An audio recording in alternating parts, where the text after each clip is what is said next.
everybody, and welcome to the channel Crossing the Spiritual Streams. My name is Tandra, and today we're going to do a flip through of a tarot card deck or oracle card deck called Black Moon Astrology cards, and they're by Susan Sheppard.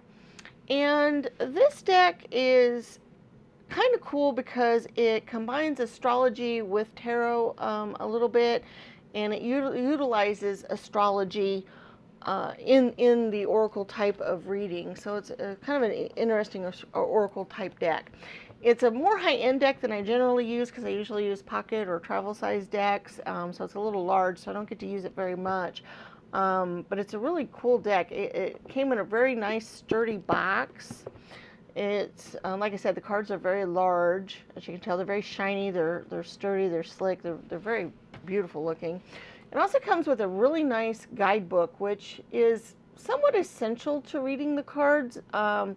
If you know a lot about astrology, you might come up with some of your own interpretations based on the different cards that come up. But if you're not really knowledgeable on astrology, the booklet can be very helpful with the different things in it.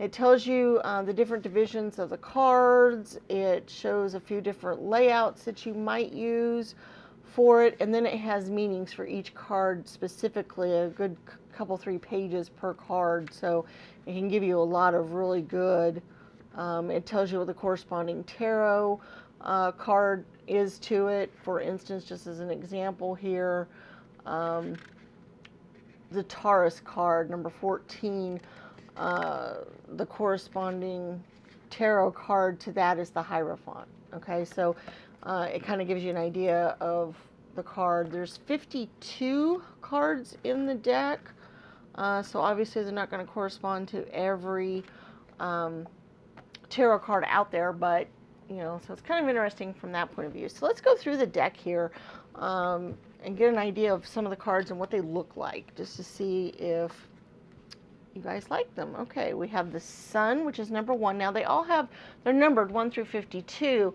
which if you know anything about numerology, that might also help you as well, because the numbers on the cards might mean something to you. But it says Sun, but it also says Spirit, so there's another keyword with it that can help you out with the reading a little bit.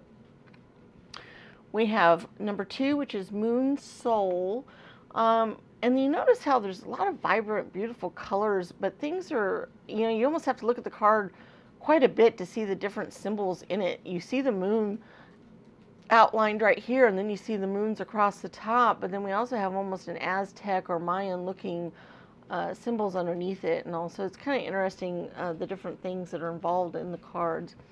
There's number 3, Mercury, and we see the Egyptian symbols and stuff. We see the Mercury symbol, so it's very cool. It's mind. Okay.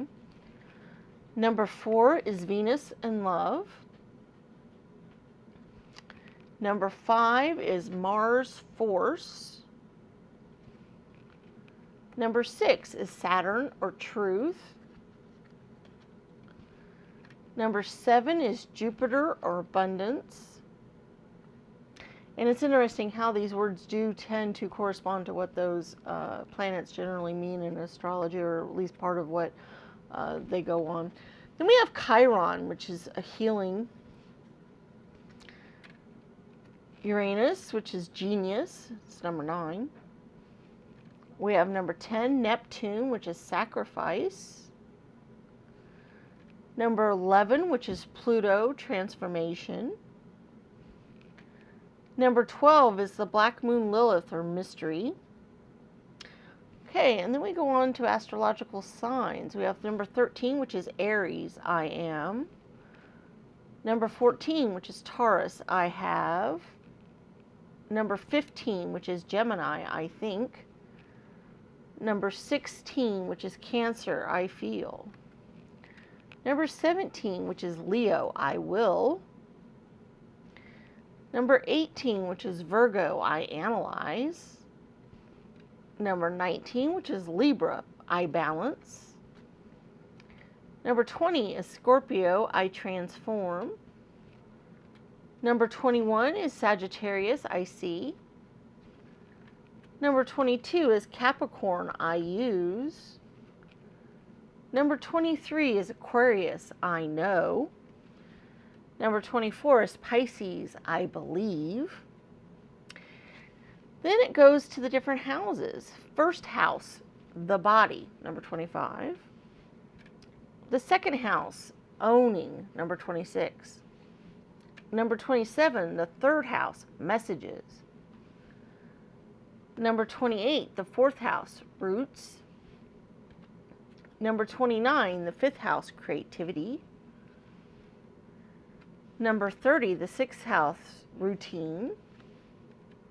Number 31, the seventh house, partners. Number 32, the eighth house, endings and beginnings.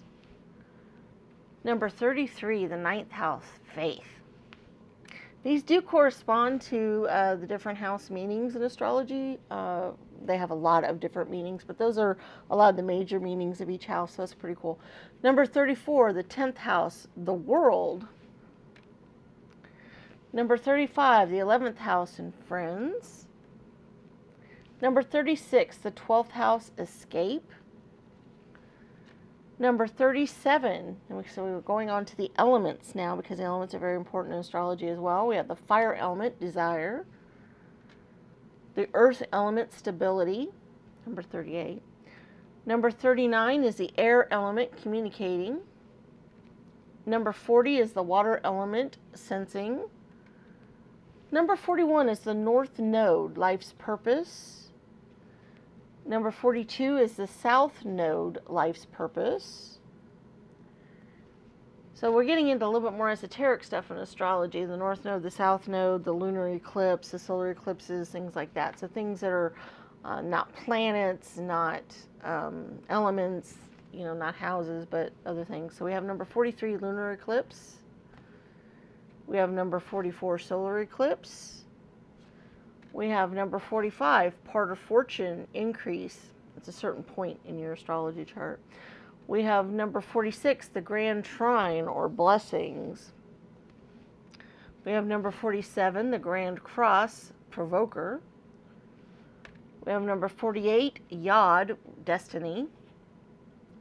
We have 49, the Jupiter return, which is benefits. Number 50, which is a Saturn return, which is age. Number 51 is Mercury retrograde, which is reinvention.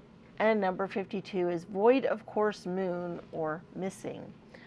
Okay, so it took a lot of the major influences in astrology. There's a lot more that astrologers could look at, but these are very important and very common ones that astrologers use. And it took it and it put it into an oracle deck so that you could divine things based on astrology. So, you could do a spread just on its own, which is kind of interesting, and see what different influences come up. The cards do lend themselves to that. A lot of times, oracle cards, to me, you'd only want to use one card in a reading, or maybe only like a 3-card, past, present, future kind of thing, because oracle cards would conflict with themselves so much, or it would be hard to do a whole reading with one. I'm sure there are people who do that. I just would find it difficult. So these would be a little bit more easily able to do that, because there's so much meaning in each card, and you can combine them, and you can do a spread and get a fuller picture. So you could you could use this as a tarot deck all by itself. As an oracle deck. So that's pretty cool. I like that part about it. I do love the artwork in it. Like I said, it's a very high quality deck. It's a very beautiful deck. So that's pretty cool too. So it can be used for a lot of things. The booklet is, very nice, very detailed. It's very useful. It has a quote at the top of each one. So it gives you an idea of, what each one's involved it with, and what it can mean, and what could go on. So it could be very useful for a lot of different readings, or if you just want to use one card as like an oracle card, you know, in with another tarot reading, it could be used that way too. So there you go. That's that deck. I hope you guys liked going through it and decide whether or not you would like to use it or not. I do think it is beneficial to have at least a rudimentary knowledge of astrology to be able to use the deck. But if you don't mind looking up every single thing and learning it that way, then it's a wonderful deck as well. Even if you don't know a lot about astrology, you'll learn a lot about astrology by doing it as well. Because you'll kind of get the feel for what different things mean in astrology by going through the deck. So that's very cool too. So, hey, if you guys liked the video, please remember to give it a thumbs up and subscribe to the channel if you haven't done so. Hit the bell icon so you can be notified of future videos that we put out. Check out our other videos on the channel. We have lots of different flip-throughs of different decks. We have a series on how to read tarot cards. We also have a whole lot of pick-a-pile tarot readings that you could go through and pick a pile and have a tarot reading done. Based on that pile. And so all those might be useful to you or might be worth checking out. Share this video with your friends and family on all the different social medias. Just kind of spread it all out there and let them see it too, so maybe they can get the value of it. And like I said, leave me comments. Let me know what you thought of the deck. Let me know of future decks you'd like to do and all that.